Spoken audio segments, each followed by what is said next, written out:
Pada hari ini kita mengangkat sebuah tema yang sangat penting buat keluarga kita, khususnya buat kita pribadi, para suami, para laki-laki, untuk bisa meneladani sebuah tema yang ini luar biasa sudah tercantum dalam Al-Quranul Karim, yaitu dengan tema meneladani keluarga Imran. Keluarga Imran yang tentu saja telah menjadi inspirasi buat kita semua, khususnya kaum muslimin, telah menjadi inspirasi sepanjang masa bagi kaum muslimin di seluruh dunia. Ya, apa sebenarnya yang menjadi inspirasi tersebut sehingga Allah menamakan keluarga Imran ini menjadi nama sebuah surat dalam Al-Quran, yakni surat yang ketiga, Ali Imran. Ya. Nah, kalau kita melihat sejarah yang bersumber dari Al-Quranul Karim, setidaknya ada 6 keteladanan yang patut dicontoh oleh para kaum muslimin di masa sekarang.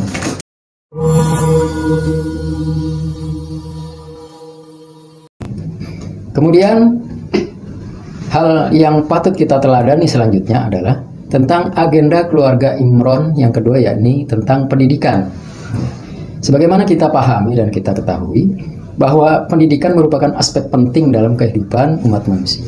Karena pendidikan telah menjadi sarana untuk mentransformasikan nilai-nilai apapun itu ya, terutama nilai-nilai al-haq, nilai-nilai yang bersumber dari Al-Quranul Karim dan sunnah-sunnah Nabi Muhammad SAW.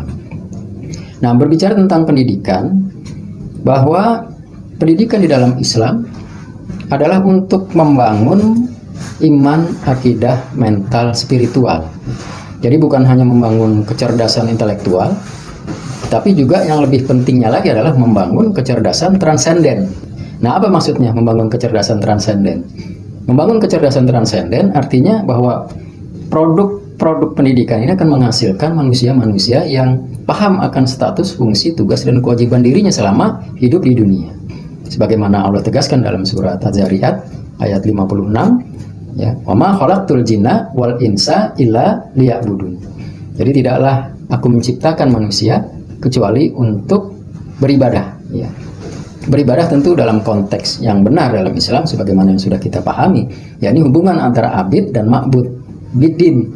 Din itu berarti melalui sebuah konsep aturan ibadah yang dibenarkan, yang benar dan membenarkan. Sehingga kita merasa benar juga harus berada di tempat yang benar, maka hasilnya akan menjadi benar. Nah, maksud benar di sini adalah mendatangkan barokah, mendatangkan kemuliaan dari Allah Subhanahu wa Ta'ala. Pendidikan bukan hanya berorientasi kepada pemenuhan kebutuhan materi, tetapi orientasinya adalah juga akhirat.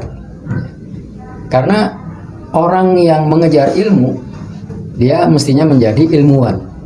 Dan ilmuwan menurut Al-Quran, menurut definisi Al-Quran, adalah orang yang paling takut kepada Allah Subhanahu wa Ta'ala.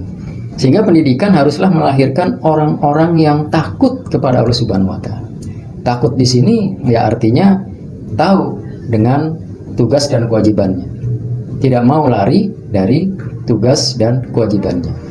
Maka itu selama hidup harus melaksanakan fungsinya sebagai hamba Allah yang telah diciptakan Allah ini untuk beribadah kepada Allah Subhanahu wa Ta'ala. Jadi bukan hanya pendidikan yang berorientasi kepada materi untuk pemenuhan kebutuhan materi, juga hanya sekedar untuk membangun kecerdasan intelektual, tapi yang lebih terpenting dari itu adalah membangun kecerdasan transenden.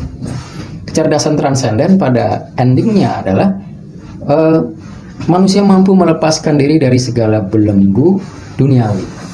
Nah, kenapa harus melepaskan diri dari segala belenggu duniawi? Karena dunia dan segala isinya ini Allah katakan di dalam Al-Quran adalah sebagai samanan kolilan, ya, harga yang sedikit atau nilai yang sedikit.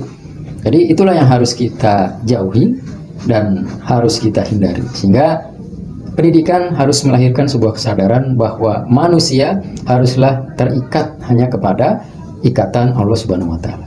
Inilah pendidikan yang diajarkan oleh keluarga Imran yang harus kita petik oleh keluarga-keluarga mukmin muslim hari ini.